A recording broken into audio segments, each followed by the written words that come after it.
오늘 마가복음 12장에 나오는 예수님 말씀 함께 나누려고 합니다. 예수님께서 십자가 지시기 위해서 예루살렘에 가셨을 때에 마가복음이 기록하고 있는 내용에 의하면 몇 가지 설교를 하셨는데, 그 중에 우리가 지금 읽은 부분은 예수님의 세 번째 설교에 해당하는 내용입니다.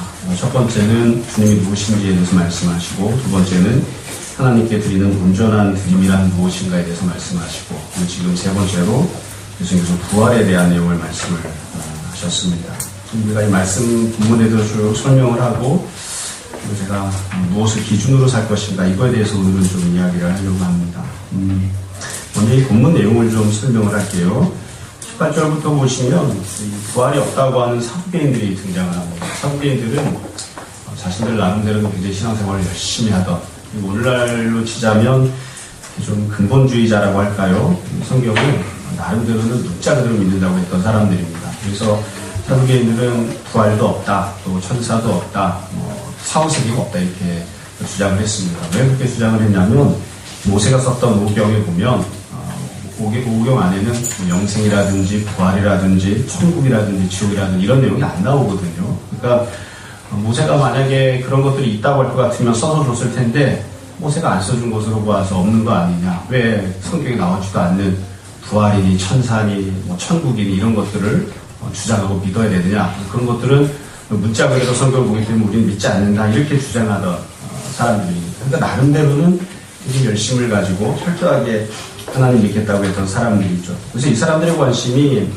우리는 부활이 없다고 주장하니까, 이 사람들은 반면 바리새인들은 부활도 있고 천사도 있고 천국도 있다고 생각을 했습니다. 그래서 서로 이렇게 막 다툼이 있고 누가 오르냐 이렇게 서로 분쟁들을 하곤 했는데, 그래서 자기들의 생각을 가지고 와서 예수님께 질문을 하는 거예요. 우리가 생각하는 게 맞지 않느냐, 그래서 부활이 없다고 주장하는 게 맞지 않느냐, 이 얘기를 하고 싶은 거죠. 그래서 이들이 와서 예수님께 질문을 했습니다. 뭐라고 질문했냐면 19절에 보면, 선생님이 모세가 우리에게 써주기를, 이 구약 성경을 인용을 한 겁니다. 모세가 오경을 써줄 때 뭐라고 써줬냐면, 사람의 형이 자식이 없이 아내를 두고 죽거든 동생이 그 아내를 취하여 형을 위하여 후사를 세울지니라 하였나이다. 이게 우리가 흔히 이야기하는 계대혼입니다. 그러니까 어떤 집안에 형제가 있는데 첫째가 결혼을 했는데 자식이 없이 죽었어요. 그러면 무슨 문제가 생기냐면, 그 첫째에게 돌아가야 될 유산을 어떻게 처리할 것이냐, 그리고 하나님께서 그 가정에 주셨던 땅들을 어떻게 처리할 것이냐, 이 문제가 생긴다. 그래서 하나님께서 모세에게 뭐라고 명령하셨냐면, 그러면 그 형제가, 동생이 형수와 결혼을 해서 아이를 낳게 해라. 그러면 그 아이가 형의 씨가 되어서 형이 받아야 될 유산을 물려받는 그런 상황이 되게 할 것이다. 이렇게 해가지고 모세가 그런 율법을 주었다. 그러니까 그 율법을 이제 근거로 이야기를 쭉 하는 거예요. 그래서 이 사도계들이 뭐라고 이야기하냐면, 20절에 보시면 7명의 형제가 있었다. 복도 많이 받은 것 같아요. 형제가 7명이나. 근데 첫째가 마지가 아내를 취하였다가 후사가 없이 죽고, 둘째도 형수랑 결혼을 했죠. 그랬다가 후사가 없이 또 죽고, 셋째도 형수랑 결혼했다가 애가 없이 죽고, 7이 다 아이가 없이 죽었고, 최후 여자도 죽었다. 7사람이 다 이 한 여자를 아내로 취했는데, 만약에 부활이 있다고 한다면, 부활한 다음에 저희가 살아났을 때에 7명 중에 누구의 부인이 되겠느냐, 이렇게 질문을 했습니다. 그러니까 이 사두개인들이 질문했던 요지는 뭐냐면, 만약에 부활이 있다면, 그리고 만약에 부부관계가 여전히 존재한다면, 그러면 7명이 다 한 여자를 취했으니까 하나님 나라에 가면, 천국에 가면 누구 부인이 돼서 살아야 마땅하느냐, 그러니까 이거는 말도 안 되지 않느냐. 그러니까 하나님께서 말도 안 되는 명령을 주진 않았을 테니까 천국이 있다고 말하는 건 그건 타당하지 않다, 이렇게 주장을 한 거예요. 사실 저희 같은 경우에는 우리는 이렇게 이 모세가 쓴 글을 읽다 보면, 이런 말도 안 되는 율법을 주었나, 이런 생각을 하죠. 한편으로는 이게 사실은 근본적으로는 유산 때문에 생긴 문제거든요. 유산이 없으면 이런 문제가 생기지도 않아요. 물려받을 땅이 없으면 계대혼인이 뭐니 이런 거 할 필요도 없어요. 땅이 있는 게 민수죠. 땅이 없었어야 되는데 땅이 있어야 이런 문제가 생긴 거예요. 하나님께서 땅을 주시면서 그 땅을 팔아먹지 말고 자손 대대로 땅을 물려줘라. 토지는 하나님의 것이니까 내가 너희들에게 영원한 유산을 준다. 이렇게 해서 이 문제가 생겨서 이걸 이렇게 처리를 한 거예요. 그러니까 예수님이 이것에 대해서 이제 대답을 해주셨습니다. 그래서 제일 중요한 건 주님 말씀이죠. 24절에 보세요.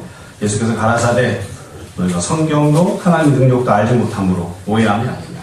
이걸 한마디로 이야기하면, 너희가 성경을 잘 몰라서 그렇다. 하나님 능력을 잘 몰라서 그렇다.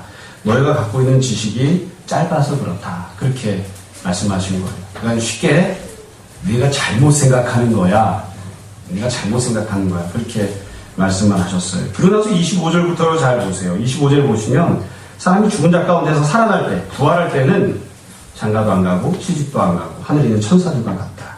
죽은 자이 살아난다는 것을 의논할진대 너희가 모세의 책 중 가시나무 떨기에 관한 글에 하나님께서 모세에게 이르시되, 그 다음부터 중요합니다. 나는 아브라함의 하나님, 이삭의 하나님, 야곱의 하나님이로라 하신 말씀을 읽어보지 못하였느냐.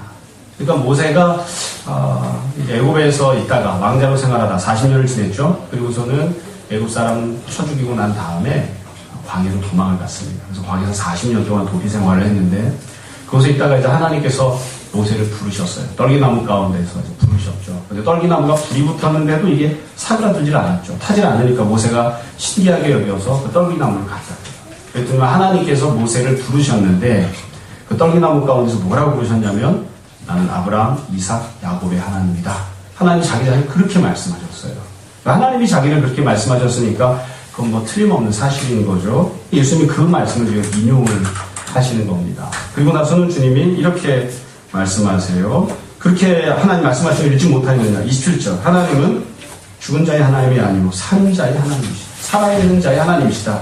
그러니까 아브라함, 이삭, 야곱의 하나님 이퀄 살아있는 자의 하나님. 그래서 하나님 앞에서는 아브라함도 이삭도 야곱도 현재 다 살아있다. 이렇게 말씀하시는 거예요. 그러니까 하나님께서 죽은 조상 아브라함의 하나님, 죽은 조상 이삭의 하나님 그렇게 말씀하신 게 아니라 현재 하나님 앞에 아브라함도 살아있고 이삭도 야곱도 다 살아있기 때문에 그런 살아있는 자들의 하나님으로 자기 자신을 말씀하신 것이다. 이렇게 예수님이 설명을 하셨죠. 그래서 주님 말씀하신 요지는 아주 간단합니다.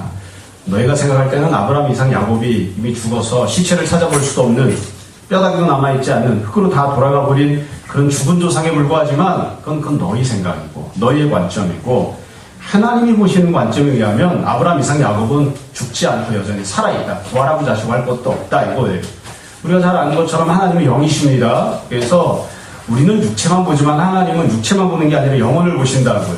그래서 하나님이 이 아브라함, 이삭, 야곱이 지상에서 살아있을 때, 육신을 갖고 살아있을 때에도 하나님은 그들을 살아있는 자들로 보셨습니다. 그런데 아브라함, 이삭, 야곱이 죽었을 때 그들이 죽었다고 하는 것은 육체만 죽은 것이지 영혼이 죽은 것은 아닙니다. 그러니까 사람은 아브라함, 이삭, 야곱을 죽었다 이렇게 말을 하지만 하나님은 그들이 살아있는 영혼을 보고 계시기 때문에 그들을 죽은 자로 대하지 아니하시는 거예요. 그러니까 우리는 아브라함을 찾아볼 길이 없지만 하나님께서는 아브라함의 영혼을 보시고 아브라함의 영혼을 부르시는 거예요. 아브라함아, 아브라함아 이렇게 부르세요. 그럼 나는 너의 하나님이다. 그렇게 말씀하신다는 거죠. 여러분, 이 내용이 갖고 있는 중요한 특징이 몇 가지가 있는데요. 그 중에 제일 중요한 것은 예수님께서 어떤 식으로 대답하셨는가에 대답하신 방식을 잘 생각을 해보세요. 이 사두개인들이 계대혼에 대해서 지금 질문을 했죠. 그러니까 형수를 취하여 아이를 낳는 것에 대해서 질문을 했는데 예수님께서는 그게 도대체 어떤 뜻인지, 혹은 그 제도가 왜 만들어진 것인지, 그 제도를 어떻게 하면 완전하게 만들 수 있는 것인지, 이런 것은 한마디도 안 하셨어요. 그 예수님께서는 뭘 말씀하셨냐면, 니네가 보고 있는 것은 계대혼 그 자체지만 사실 현재 존재하고 있는 엄연한 하나님 나라, 현재 존재하고 있는 엄연한 부활이 무엇인지 너희가 모르기 때문에 그래. 그래서 율법이나 모세가 가르쳐주지 않은 또 다른 진실을 예수님이 말씀하시는 거예요. 그러니까 모세가 이야기했던 율법은 이런 뜻이야, 이렇게 모세 율법을 설명해 주지 않으셨어요. 그건 전혀 설명하지 않으시고, 이 사람들이, 사두개인들이 갖고 있는 오해가 왜 오해가 생긴 것인지를 율법을 상세하게 풀이해 주시는 것으로 해결해 주시는 게 아니라, 그 사람들이 알지 못했던 전혀 새로운 세상, 하나님 나라에 대해서 말씀하시면서 이 문제에 접근을 하신 것. 그러니까 이 사두개인들은 근본적으로 지식이 모자라기 때문에 오해할 수밖에 없었던 것이죠. 이걸 제가 다른 방식으로 좀 설명을 하겠습니다. 본문 자체에 대한 내용을 이야기를 했으니까 이것과 관련해서 몇 가지 좀 설명을 하려고 합니다. 여러분, 이 모세가 주었던 율법을 가만히 생각해 보시면 모세가 율법을 주었을 때 그 율법이 한계가 있다고 하는 것을 제가 지금 설명을 하려고 합니다. 우선 한 사람이 부인을 두고 살다가 자식이 없이 죽었잖아요. 그러면 동생이 또 그 형수를 취해서 결혼해서 자식을 낳는다. 사실 이 문제는 왜 생긴 거냐면 아까 말씀드린 대로 유산 때문에 생긴 겁니다. 그리고 한 사람이 죽기 때문에 생긴 거예요. 근데 천국에 가면 아무도 안 죽습니다. 그러니까 천국에 가면 게데온이 있을까요? 없을까요? 없어요. 게데온이 있을 필요가 없어요. 죽지 않는데, 마지가 죽지 않는데, 둘째도 죽지 않는데 왜 게데온이 있겠어요? 영원히 살고 있기 때문에 다른 여자랑 결혼하고자 할 필요도 없는 거예요. 자식을 낳고 말고 할 필요도 없는 거예요. 하나님 나라에 가면 물려받을 유산, 물려받을 땅이 있느냐? 없어요. 그런데 자식이 물려줄 필요가 있느냐? 없어요. 그러니까 결혼이라고 하는 제도나 게데온이라고 하는 것은 더더군다나 필요가 없는 것이죠. 그러니까 이게 이 하나님 나라를 기준으로 생각을 해보면 모세가 줬던 율법이라고 하는 것은 사실 이렇게 하찮은 것이죠. 그냥 이 지상에서 생활할 때만 잠시 필요한 그런 법을 율법으로 준 것이지 하나님 나라에서 살아가는 데 필요한 것을 율법으로 준 것은 아니라고요. 처음에 하나님께서 세상을 만드셨을 때를 생각을 한번 해보십시오. 처음에 하나님께서 세상을 만드셨을 때에는 이런 문제가 없었어요. 아담과 하와를 만드셨을 때 아담이 죽으면 그 다음에 어떻게 할까? 아담의 동생이 아담의 부인이었던 하와랑 결혼해서 자식을 낳게 하자. 이런 문제는 생기지도 않았어요. 하나님이 애당초 처음에 온 세상을 만드실 때는 아담 하나를 만드셨지 아담에게 동생을 만드신 게 아니에요. 여러분 아담에게 동생이 있나요? 아담에게 동생이 있나요? 혹은 형이 있나요? 없어요. 없어요. 아담 하나, 하와 하나예요. 그래서 하나님께서 한 명의 남편과 한 명의 부인을 만드셔서 결혼해서 가정생활하고 아이를 낳게끔 하신 거예요. 아담이 죽는다. 이거 언제 생긴 거냐? 인간이 죄를 졌기 때문에 죄값으로 죽음을 당하게 되었거든요. 그래서 죄로 인하여 형벌을 당했기 때문에 형벌과 심판이 이 땅에 찾아왔기 때문에 아담이 죽는 문제가 생기고 자식이 죽는 문제가 생기고 유산을 물려받는 문제가 생긴 거예요. 근데 애당초 하나님께서 처음 천지를 창조하실 때는 죽음이 없었어요. 죄가 없었고 그러니까 이런 율법을 주실 필요도 없었고 그래서 이 율법이 모세가 줬던 율법은 온전하게 창조되었던 첫 번째 천지에 대해서 온전하게 하나님이 만드셨던 처음 세상과 관련해서 주어진 게 아니에요. 이거는. 그러니까 애당초 뒤틀려지고 비틀어진 세상 속에서 이 율법이 어쩔 수 없이 지금 부과가 된 것입니다. 다시 말씀드릴게요. 이 내용이 우리가 조금만 상식적으로 생각해보면 알 수 있는 그런 내용들이에요. 여러분 만약에 마지가 결혼해서 있다가 애가 없이 죽었습니다. 동생이 형수랑 결혼을 했습니다. 그러면 그게 하나님께서 처음 만드셨던 가정을 회복하는 건가요? 그게 회복이 되나요? 그게 무슨 회복이 되겠어요? 아무 회복이 아니라고요. 처음에 하나님께서 원래 가정을 만드실 때는 어떻게 만드셨는가 생각해 보십시오. 하나님께서 첫째로 빛을 만드셨죠. 그리고 다른 사람이 보는 게 아니고 하나님이 보시기에 좋았습니다. 하나님 평가하실 때 참 좋았어요. 둘째 날, 셋째 날, 넷째 날, 여섯째 날까지 하나님이 온 천지만물을 만드셨는데 그 천지만물을 다 만드실 때마다 하나님 보시기에 다 좋았습니다. 그런데 딱 한 가지가 안 좋았습니다. 그 딱 한 가지 안 좋았던 게 무엇이었냐면 여섯째 날까지 다 좋은 다음에 모시는 남자가 복주하는 거였습니다. 그러니까 아담이 혼자 살았어요. 혼자 있었잖아요. 그러니까 하나님께서 보시기에 아담이 혼자 지내는 것이 좋지 않다. 그래서 하나님께서 하와를 만드셨다고요. 그래서 애당초 하나님이 천지를 처음 창조하시는 모든 것이 하나님 보시기에 다 좋았던 그 처음 창조, 처음 이 온 세상이 만들어졌을 때에는 하와가 왜 만들어졌느냐? 아내가 왜 만들어졌냐면 아무것도 부족함이 없는 아담에게 딱 한 가지 부족한 게 있어서 그거를 채워주기 위하여 그것을 채워주기 위하여 하나님께서 아내를 만드신 거예요. 그러니까 원래 가정은 어떠한 모습이 되느냐? 여러분 아담이 그게 좋지 않았다고 이야기했지만 혼자 지내는 게 좋지 않은 것이라고 하나님 말씀하셨지만 사실은 모든 여건은 다 좋은 상황이었잖아요. 완벽하고 퍼펙트한 상황이었는데 거기에다가 마치 면류관 하나를 얹어놓듯이 아내를 만들어서 아담에게 다 주신 겁니다. 원래 부부관계는 그런 거예요. 원래 가정은 그게 원래 하나님이 원하셨던 가정입니다. 남편과 아내가 서로 돕는 배필이 되고 그냥 혼자 있어도 훌륭하고 아름다운 남자이지만 그러나 아내가 있음으로 인하여 훨씬 더 아름다운 존재가 되기 때문에 하나님이 아내를 주신 거예요. 그게 하나님이 원래 원하신 가정이에요. 다시 한번 생각을 해보자고요. 모세가 율법을 주었습니다. 게데온 제도를 주었어요. 남편이 죽었어요. 동생이 형수랑 결혼을 했습니다. 그러면 하나님이 처음 창조하셨던 아름다운 가정이 회복이 되나요? 아니에요. 솔직히 이야기를 하면 이게 죽지 못해서 이렇게 사는 겁니다. 이게 무슨 행복한 가정이겠어요? 이게 무슨 하나님 원하시는 가정이겠어요? 형이 죽고 내가 형수랑 사는데 그게 온전하고 아름다운 하나님이 기뻐하시는 하나님이 원래 원하셨던 그런 가정의 모습이 되느냐? 전혀 그렇지 않다고요. 어쩔 수 없이 이렇게 만들어진 거예요. 어쩔 수 없이. 다른 가정과 관련된 다른 말씀을 한 가지 더 말씀을 드릴게요. 설명을 하겠습니다. 우리가 읽은 본문에는 이 내용이 나오지 않지만 앞부분에 보면 이혼과 관련되어 있는 그런 내용이 나옵니다. 그래서 모세가 또 주었던 율법을 가지고 예수님께 시험을 하면서 모세는 뭐라고 이야기했느냐면 내가 어떤 사람이 내가 같이 살고 있던 여자가 마음에 안 들어요. 그럼 어떻게 하면 되느냐? 이혼 증서를 써가지고 그 여자한테 주고 그 여자를 이혼할 수 있다. 이게 모세가 그렇게 허락을 해줬습니다. 여러분, 내가 어떤 여자랑 살다가 마음에 안 들면 어떻게 하면 된다고요? 만약 우리가 구약시대 때면 어떻게 하면 되지 지금? 강현영제? 생각을 해본 적이 없지. 그런 일이 왜 있을까? 내가 같이 사는 여자가 마음에 안 들어서 내쫓아버리고 싶은 마음이 왜 들까? 아직 이해가 안 되죠, 강현영제? 구약시대 때, 율법시대 때는 어떻게 했냐면 이혼 증서를 써서 부인한테 주는 거예요. 누구한테? 부인한테. 그러고서는 나가. 그럼 나가는 거예요. 몇 번이나 그렇게 할 수 있을까? 횟수 제한이 없어요. 그러니까 이게 누가 정해준 거예요? 모세가 정해준 거예요. 그래서 유대인들은 어떻게 생각했냐면 마음에 들지 않으면 부인이 마음에 들지 않으면 언제든지 합법적으로 쫓아냈어요. 쫓아낸데 마음의 양심의 가책을 받을까요? 안 받을까요?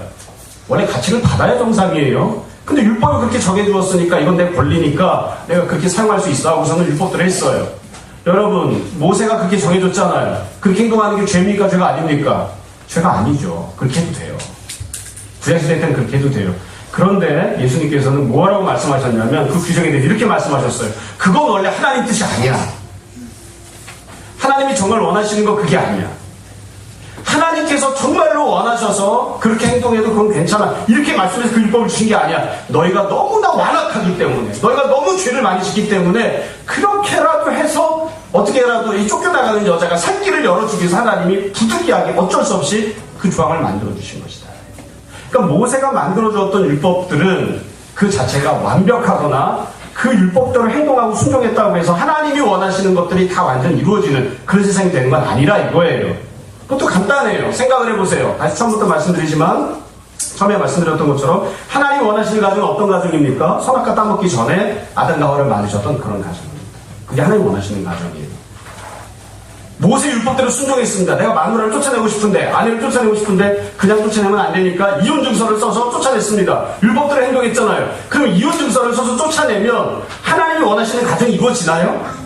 아니에요. 그렇게 하면 생쪽 같은 그냥 가정을 계속 유지하고 있는 것뿐이지 하나님이 기뻐하시는 가정이 되는 건 아니라고요. 왜 율법대로 순종했는데도 불구하고 하나님이 원하시는 가정이 이루어지지 않을까요? 그 이유는 간단해요. 율법이 갖고 있던 원래의 목적이 하나님이 원하시는 안식을 충분하고 풍성하게 누릴 수 있도록 그렇게 하는 게 율법의 목적이 아니기 때문에 그렇습니다. 제가 하고 싶은 얘기는 다 했어요. 다른 규정을 한 가지 더 말씀드릴게요. 성경 공부를 하거나 할 때 늘 말씀드리는 내용인데요. 이 한국교회에서 가장 많이 문제가 되고 있는 율법사항 중에 하나가 무엇이냐면 이 주일 성수입니다. 안식일을 지키라 하는. 십계명에 보면 네 번째 계명이 안식일을 지키라고 하는 그런 명령으로 되어 있죠. 우리가 그걸 안식일 계명이라고 부릅니다. 몇 번 말씀드렸습니다만 저는 철저하게 주일 성수하는 교회에서 신앙생활을 해왔기 때문에 또 그게 이제 많이 몸에 배어 있어요. 지금도 가급적 아이들에게 주일날 공부하지 마라, 딴 거 하지 마라 그럽니다. 그건 이 주일을 안식일로 생각해서 그런 건 아니에요. 주일을 하루 더 빼놓고 편안하게 지내는 법을 배우지 않으면 앞으로도 힘들다, 행복하게 살기 어려우니까. 여러분 안식일 규정을 잘 보면 하나님께서 일하지 말라고 그렇게 말씀하십니다. 안식일 규정의 가장 중요한 내용은 일하지 말라는 거예요. 첫 번째는 너 일하지 말라. 두 번째는 네가 부릴 수 있는 사람들 아무도 일 시키지 마라. 그래서 안식일 명령을 보면 나는 일을 하면 안 돼요. 그리고 내 아들도 딸도 그리고 내 집안에 있는 짐승도 또 내 집안에 거하고 있는 객들도 일을 시키면 안 돼요. 다른 사람한테 일을 시키면 안 돼요. 어떤 사람이 그렇게 이야기하더라고요. 일을 시키면 안 되는 대상에 보면 아들, 딸, 남종, 여종 그리고 짐승과 객이 나오지만 부인은 없지 않느냐. 그러니까 부인에게는 일을 시켜도 되는 게 아니냐. 전 썩을 자식을 봤나요. 율법을 그냥 문자적으로 보니까 그러는 거예요. 제가 몇 번 말씀드린 적 있죠? 저는 안식일날 주일은 돈을 안 쓰면 안 되는 이렇게 배워가지고 아무것도 안 사먹었습니다. 돈을 쓰면 안 되니까. 그랬는데 대학생이 되고 나서 성경 읽다가 솔직하게 성경을 보다가 한 가지를 발견했어요. 안식일 규정은 원래 일을 하면 안 되는 건데 나는 주일날은 돈 쓰면 안 된다고 해서 밖에 나가서 음식을 안 사 먹으면서 주일날 아침, 점심, 저녁 우리 엄마는 항상 밥을 했다고요. 왜 우리 엄마가 밥을 하는 것은 안식일 규정을 어기는 것이라는 생각은 한 번도 안 해봤을까? 내가 밖에 나가서 돈을 안 쓰기 위해서 우리 엄마가 계속 밥을 해야 되잖아요. 밥을. 내 마누라가 밥을 해야 되잖아요. 원래 안식은 일을 안 하는 날인데. 왜 여자한테는 밥을 시키고 청소를 시키고 빨래를 시키고 마누라가 밥을 안 하면 어떻게 하겠어요? 죽은 목숨이에요. 죽은 목숨. 저는 어머니가 밥 안 차려주면, 부인이 밥 안 차려주면 제가 차려 먹을 줄 몰라요. 죽은 목숨이라고. 그러니까 왜 부인이 밥하는 것은 안식일 규정을 어기는 거라는 생각을 안 하면서 그러면서 밖에 나가서 돈 쓰는 건 자꾸 안식일을 어기는 것이다. 주일을 어기는 것이다. 왜 그렇게 했을까? 우리가 잘못된 관습을 갖고 있는 거예요. 원래 안식일 규정은 제4계명은 일하지 말라는 겁니다. 이것도 잘 생각해 봐야 됩니다. 여러분 만약에 일하지 말라고 하는 그 규정을 잘 지켰어요. 잘 지켜서 나도 일을 안 하고 다른 사람에게도 일을 안 시켰습니다. 그러면 안식을 얻게 되나요? 이거 본질적인 질문이에요. 제4계명이 안식일을 지키라는 거잖아요. 안식일을 일하면 안 됩니다. 나도 일을 안 했어요. 다른 사람한테도 일을 안 시켰어요. 그러면 안식을 얻게 되나요? 제가 일을 안 해봤는데 그래도 안식이 없더라고요. 왜 그런지 아십니까? 이유는 아주 간단합니다. 우리가 성경 읽으면서 상식적으로만 잘 생각해보고 현실을 있는 그대로 솔직하게만 받아들이면 얼마든지 알 수 있는 부분이 많아요. 여러분 왜 안식일 규정을 잘 지켜도 안식이 없느냐? 하나님께서 주셨던 안식은 원래 일하지 않는 것 한 가지만 구성된 게 아니기 때문에 그렇습니다. 하나님께서 처음에 천지를 창조하셨어요. 아까 말씀드린 대로 모든 것들이 다 보기 좋았습니다. 그래서 좋은 것들이 가득했고 일곱째 날 하나님이 쉬시고 그 일곱째 날에 복을 주시고 거룩하게 하셨습니다. 그래서 온 천지는 어떻게 되어 있냐면 하나님 보시기에 좋은 것들과 하나님이 주시는 복과 하나님 주시는 거룩함이 가득합니다. 그게 원래 안식의 상태예요. 그랬는데 인간이 죄를 지었죠. 죄를 지었기 때문에 하나님께서 심판과 형벌을 가하셨어요. 첫 번째로 들어온 심판과 형벌이 무엇입니까? 죽음이 들어왔다고요. 그 이전에 죽지 않았는데 죽음이 들어왔어요. 안식이 깨진 거예요. 죽음이 있으면 안식이 깨진 겁니다. 아담에게는 평생 동안 형벌로서 과도한 노동을 하면서 살 수 있게끔 살아야만 하게끔 하나님이 심판을 하셨어요. 과도한 노동을 하면 심판을 당하고 있는 거예요. 여자에게는 하와에게는 출산의 고통을 주셨죠. 뱀에게는 원래 그렇지 않았는데 기어다니게끔 하시고 흙을 먹게끔 하셨습니다. 아담이 원래 갖고 있던 직분도 박탈을 하셨어요. 부부관계 다 깨지고요. 하나님과 아담 사이의 관계도 다 깨져버렸습니다. 남아있는 게 하나도 없이 다 깨져버린 거예요. 그래서 안식이 깨진 겁니다. 원래 하나님이 처음 창조하셨을 때가 안식이 가득한 모습이었는데 죄를 지으면서 죄 때문에 하나님께서 심판과 형벌을 주셔서 1번 죽음, 2번 관계 파괴, 3번 직분의 박탈, 4번 과도한 노동, 5번 출산하면서 아주 극심한 고통, 여러 가지 이런 형벌들이 쭉 들어왔어요. 이해가 되시죠? 그럼 안식을 되찾으려면 어떻게 될까요? 이 모든 것들이 다 사라져야 돼요. 이 모든 것들이 다 사라져야만 우리가 안식을 회복할 수 있고 안식을 누릴 수 있는 거예요. 근데 안식의 규정은 어떠하냐? 4계명인 안식일날 일하지 말라고 했던 안식의 계명은 어떠하냐? 이 모든 것들 다 회복시켜주는 게 아니에요. 무엇 한 가지만 회복시켜주죠? 노동하지 말라. 노동과 관련된 것만 회복시켜주는 겁니다.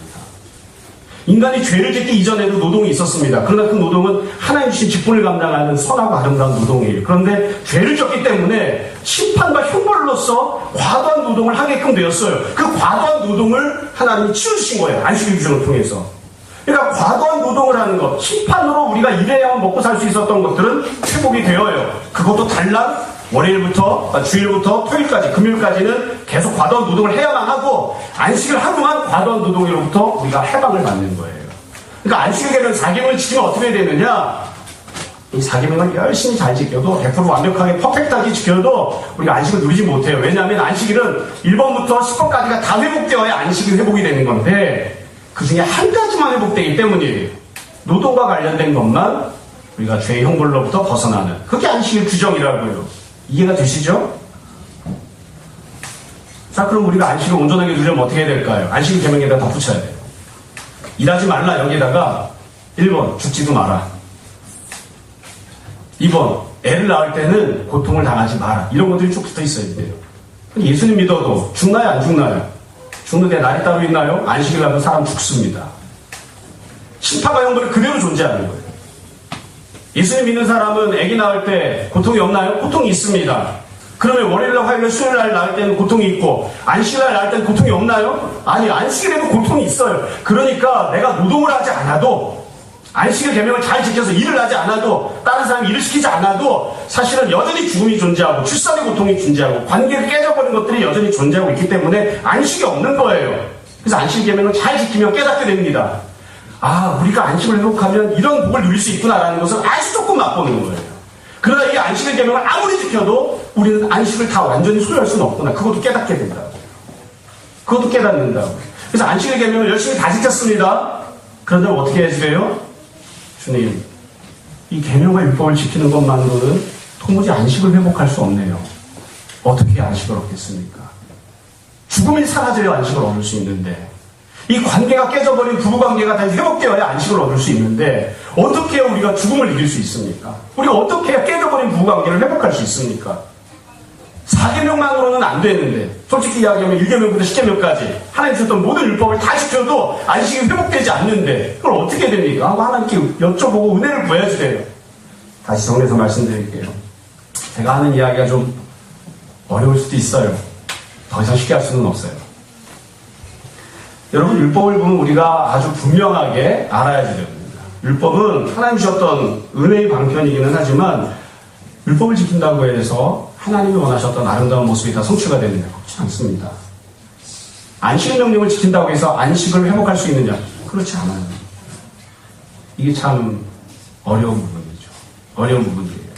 그러니까 우리가 잘 알아야 돼요. 율법을 열심히 지키되, 유대인이 열심히 지킨다고 하면 정지할 필요는 없어요. 지키되 분명히 알아야지 돼요. 또 4계명을 철저히 지켜라. 그러면 노동과 관련된 그 부분에서만, 그것도 일주일 중에 단 하루 안식을 하루만 심판과 형벌로부터 자유함을 얻을 거야. 그러나 다른 심판과 형벌이 여전히 남아있다는 사실을 잘 알고 있어야지 돼요.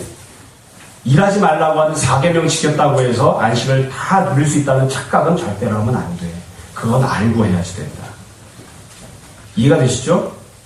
신앙생활을 하다 보면 그래서 엉뚱하게 잘못된 기준을 설정하는 경우들이 있어요. 어떤 것을 하면 그것이 나에게 모든 것을 갖다 주느냐? 아니, 그렇지 않은데도 불구하고 오해하고 착각하는 경우들이 있습니다. 다 누워서 침대 끼지만 예배당을 예쁘게 열심히 잘 지었습니다. 우리도 이렇게 다 빚을 얻어서 이렇게 예배당을 샀잖아요. 알아야지 돼요. 예배당을 지금 뭐가 좋을까요? 비바람을 피할 수 있어요. 그 이상은 아무것도 없어요. 예배당을 잘 지어놓으면 하나님 임재하시나요? 천만에. 그렇지 않아요. 우리가 왜 예배당을 짓느냐, 우리가 왜 어떤 시설을 하느냐, 그 시설과 예배당이 우리에게 어떤 유익을 주는지 그걸 잘 알아야지 돼요. 근데 종종 어떤 생각을 하냐면 그거 하면 몽땅 다 해결되는 줄 알아요. 천만에 그렇지 않아요. 4계명을 아무리 열심히 지켜도 안식 얻지 못합니다. 노동에 대해서만 안식을 얻는 거예요. 그걸 잘 알아야지 돼요. 하나님이 주신 율법을 지키면서도, 율법을 지킬 때도 모든 것들이 다 완전하게 성취가 되는 게 아닌데, 하물며 예배당을 짓거나 무슨 제도라고. 당연한 거예요. 그게 갖고 있는 한계가 있어요. 그게 줄 수 있는 범위가 정해져 있다고요. 그걸 우리가 자꾸 무시하려고 하면 안 돼요. 그거 한 가지 하면 모든 것들이 다 만사오케이로, 모든 것들이 다 은혜를 다 받아서 천만에요. 가끔씩 이제 목회를 하다가 옆에 있는 지금 다른 동기 목사님들 이렇게 이야기하곤 합니다. 어느 날 성경 공부를 시작하신 목사님이 저에게 질문을 했어요. 조 목사, 이 성도가 이렇게 성경 공부를 열심히 해도 변하지를 않네. 조 목사는 나보다 성경 공부를 더 오래 했으니까 성도들이 이게 왜 안 변하는가? 성경 공부를 이렇게 열심히 하는데 어떻게 생각해? 묻더라고요. 그래서 제가 뭐라고 얘기했어요? 목사님도 안 변하고 나도 안 변하는데 목사님 성경 공부해도 성도들 안 변해요. 성경 공부 백날 해도 이 성도들 변하지 않습니다. 그거 알면서 하는 거예요. 모르면서 하는 거 아닙니다. 여러분, 우리가 그 사실을 어디서 알 수 있을까요? 예수님을 보세요. 예수님 가르쳐도 제자들 3년 동안 제자 훈련 시켰던 결과 뭐예요? 예수님 다 부인하고 도망간 거예요. 그 이상을 기대하면 안 돼요. 성경 공부가 백해 무익하다고 말씀드리고 있는 게 아니에요. 성경 공부가 갖고 있는 유익이 있습니다. 성경 공부가 주는 신앙 성장이 있습니다. 저는 뭐 예전에 사랑에게서 부교육자였으니까 제자 훈련이요? 그 제자 훈련이 갖고 있는 유익이 있어요. 근데 그건 명확하게 한계가 있어요. 제자 훈련한다고 해서 제자 되는 거 아니에요. 성경 공부한다고 해서 제자 되는 것도 아니고요. 일정 부분 신앙을 성장시켜주고 훌륭한 유익을 주지만 그게 제자 훈련을 했다고 해서 성경 공부를 했다고 해서 깨진 가정을 회복시켜주거나 아니면 직장에서 온전한 사람이 되게 해주거나 옆에 있는 사람을 온전하게 사랑하는 사람이 되게 해주거나 혹은 심지어 안식을 누리게 해주거나 혹은 하나님 나라를 이 땅에 임하게 하거나 절대로 그렇지 않아요. 절대로 그렇지 않아요. 그걸 알고 하자, 이걸 알고. 당연히 만화책 보는 것보다야 성경 공부하는 게 훨씬 유익합니다. 당연히 집에서 드라마 보는 것보다 제자 훈련하는 게 유익합니다. 자, 이게 완전히 무용지물이라고 말씀드리는 게 아니에요. 근데 우리는 종종 어떤 하나를 딱 걸어놓고 그게 모든 것을 해결해 준다고 생각한다고. 일상생활에서요, 이건 더 심각해요. 좋은 대학만 가면, 좋은 대학만 가면 인생이 다 쫙 보장이 되는 줄 알아요. 천만에요. 많이 그럴 것 같으면 무슨 문제가 있겠습니까? 좋은 대학을 들어가면 그게 주는 유익이 참 많이 있습니다. 근데 그거는 명확한 한계가 있습니다. 그 이상의 것을 거기서 요구하면 안 돼요. 그 이상의 것을 거기다 기대하고 있으면 안 된다고요. 여러분, 이것도 좀 비극적인 이야기인데요. 부부관계가 막 깨졌어요. 혹은 부인이 남편 때문에 힘들어해요. 왜 힘들어하죠? 자기 남편이 예수님인 줄 알아요. 여러분, 남편이 예수님인가요? 주님을 세 번 부인한 베드로보다 못한 사람이에요.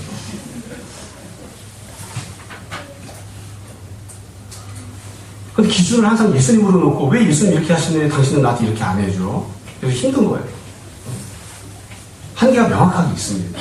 하나님께서 우리에게 남편을 주시고 아내를 주셨을 때에 남편과 아내를 통해서 유익을 얻고 서로 돕는 배필이 되고 조금 더 안식에 가까이 나아가게끔 하시기 위해서 서로를 격려하고 이끌어주라고 그렇게 주신 게 맞아요.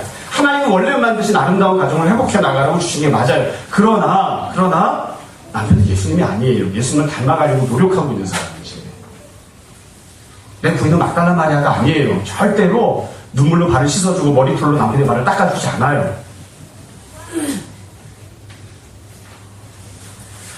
그리고 오늘 본문을 보면서 제가 꼭 하고 싶었던 이야기는 그겁니다. 우리가 어떤 기준을 갖고 살아가는가 한번 잘 생각을 해보세요. 사두개인들은 율법이라고 하는 기준을 갖고 살았습니다.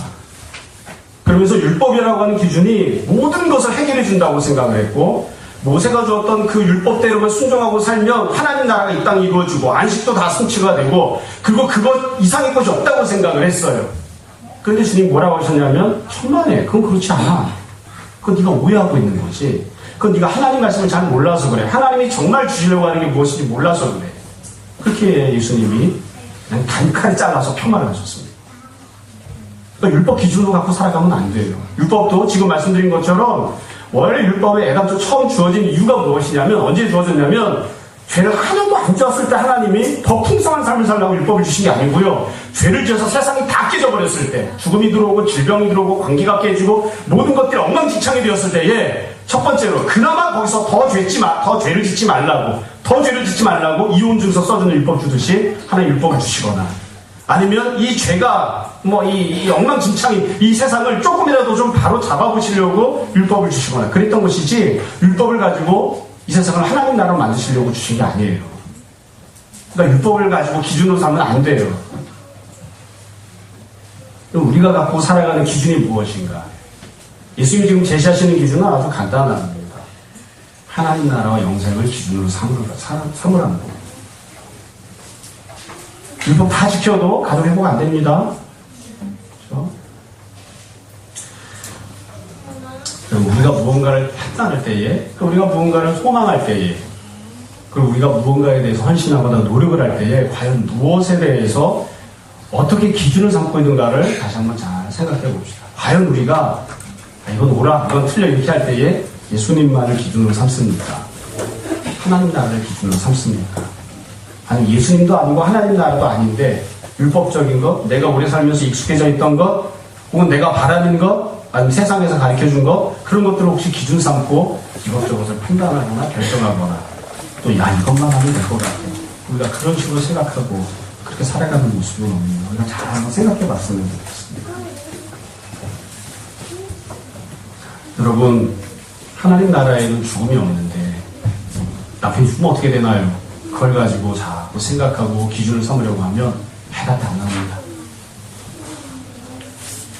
예수님께서 말씀하시고 예수님께서 살으셨던 모습, 또 예수님께서 베푸시려고 했던 은혜가 무엇인지를 잘 생각해 봐야 됩니다. 그리고 우리가 이 땅을 살아가면서 신앙생활할 때도 그렇고요, 일상생활할 때도 그렇고요, 가정생활할 때도 그렇고요, 나는 율법만큼만 할래. 율법만큼만. 나는 세상에서 칭찬해주는 그 정도만큼만 할래. 그 정도만. 난 훌륭한 자본주의 아들이 될 거야. 난 그 정도만. 우리가 생각하고 결정하건 아니면 무의식적으로 결정하건 혹시 어떤 것들을 기준으로 삼고 있는가를 잘 생각해 봤으면 좋겠습니다. 정말로 신앙생활하는 모든 부분에 있어서 하나님 나라와 영생이 온전하게 안식이 성취가 되는 그 하나님 나라와 영생을 우리가 늘 기준 삼고 바라보고 소망하고 그렇게 살아야 됩니다. 아니면 우리가 뭔가 열심히 할 때에 이게 나름대로 어떤 율법들이어서 이것만 하면 돼. 이렇게 이건 꼭 해야지 돼. 혹시 그런 것들을 기준으로 갖고 있는 것은 아닌가. 잘 생각해 봤으면 좋겠습니다. 지난 주간을 살면서 이런저런 생각들을 많이 했는데요. 이 말씀을 정했던 이유들이 몇 가지가 사실 있었습니다. 그런데 일일이 설명하기는 어려운 것 같고 또 그럴 필요도 없는 것 같고요. 아침에 뉴스를 신문 기사를 이렇게 인터넷에 이렇게 보다 보니까 늘 요맘때만 되면 나오는 기사 하나를 봤어요. 예전에 대학교 신입생 환영을 하면서 처음부터 술잔치를 하는 기사가 나왔는데 지난번에 대학교 금호공대인가요?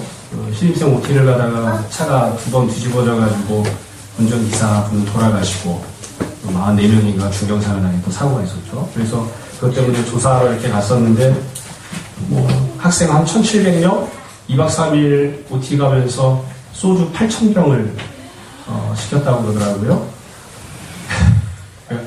그래서 2박 3일 동안 1인당 소주 4병에서 5병 정도를 마시는 것으로 계산해서 시켜서 주문해 놓고 이게 뭐 하는 건지 잘 모르겠어요.